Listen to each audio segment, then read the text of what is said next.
আপনারা বিগত প্রায় 1 মাসের উপরে প্রত্যেকটি জনসভায় স্বতঃস্ফূর্ত উপস্থিত হয়ে আমাদের প্রতি যে সমর্থন জ্ঞাপন করেছেন, সহযোগিতা করেছেন এবং আমাদেরকে কৃতজ্ঞতায় আবদ্ধ করেছেন, আপনাদের এই সমর্থন দেশনেত্রী বেগম খালেদা জিয়া এবং তারেক রহমানের দৃষ্টি আকর্ষণ করতে সক্ষম হবে এবং হয়েছে নিশ্চয়ই।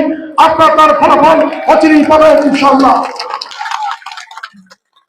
আর ইতিমধ্যে আমাদের নেতৃবৃন্দ আকার ইঙ্গিতে বুঝিয়েছেন, যদি কোনো কারণে জোটের স্বার্থের দিকে তাকিয়ে এখানে যদি কোনো কৌশলগত অবস্থান নেওয়া হয়, তারপরেও জাতীয়তাবাদী দলের বিজয়ের জন্য এখানে বিএনপির প্রার্থী থাকবে ইনশাআল্লাহ।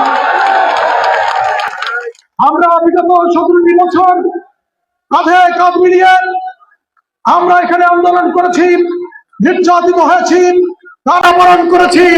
আমাদের প্রিয় নেতা আলহাজ শাহজাহান খান জীবন দিয়েছেন। কোন অন্য কোন দলকে এখানে এমপি বানানোর জন্য নয়, অবশ্যই বিএনপির এমপি বানানোর জন্য আমাদের শহীদরা জীবন দিয়েছেন। সংগ্রামী বন্ধুরা, বিভিন্ন রাজনৈতিক দল মাঠে ক্রিয়াশীল আছে।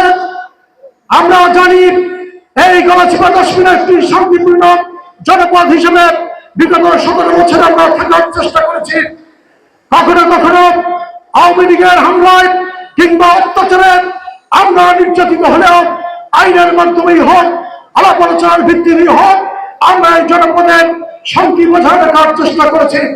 কিন্তু আপনারা জানেন 5 তারিখের পরে একটি নতুন রাজনৈতিক দলের উদয় হয়েছে। আচার আচরণে তারা সরকারি দলে চলে গেছে। তারা বিভিন্ন ইউনিয়নে উস্কানি দিচ্ছে, সন্ত্রাস সৃষ্টি করার চেষ্টা করেছে, অবিচার বিশ্বাসে আমাদের দলীয় কার্যালয় ভেঙে দিয়েছে, আমাদের নেতাকর্মীদেরকে রক্তাক্ত করেছে। আমরা ধৈর্য ধারণ করার চেষ্টা করেছি এবং ধৈর্য ধারণ করব এবং সেই ধৈর্যের মধ্য দিয়ে আমরা জাতীয়তাবাদী দলের বিজয় ছিনিয়ে আনবো ইনশাআল্লাহ। কিন্তু ধৈর্যের পাশাপাশি ইস্পাত কঠিন ঐক্যের মধ্য দিয়ে আমরা আমাদের এই ঐক্যকে আগামী জাতীয় নির্বাচন এবং নির্বাচনের ফলাফল পর্যন্ত কমপক্ষে আমরা ধরে রাখতে চাই। তারপরেও আমরা এলাকার উন্নয়নের জন্য আমরা সকল মানুষ ঐক্যবদ্ধ থাকবো।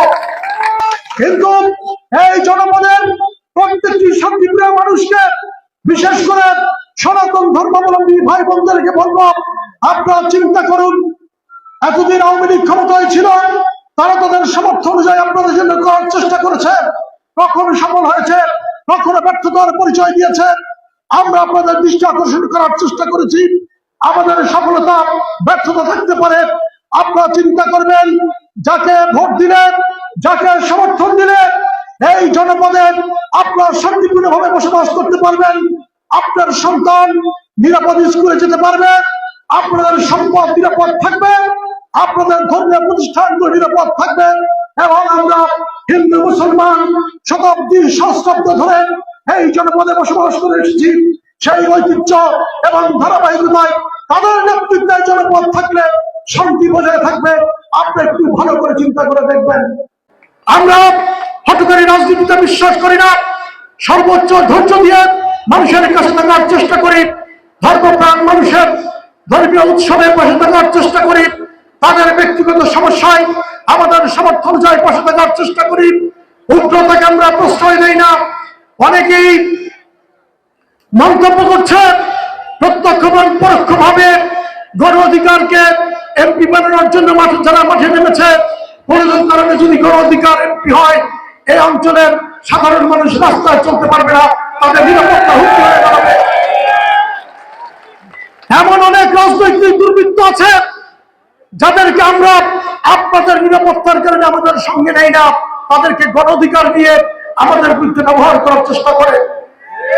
তাদের অতীতের কর্মকাণ্ড দেখবেন, আমাদের কর্মকাণ্ড দেখবেন। যদি আমাদের কোনো কাছে আচরণে আপনারা কষ্ট পেয়ে থাকেন, তাহলে আমাদের বিরুদ্ধে আপনারা সিদ্ধান্ত নেবেন।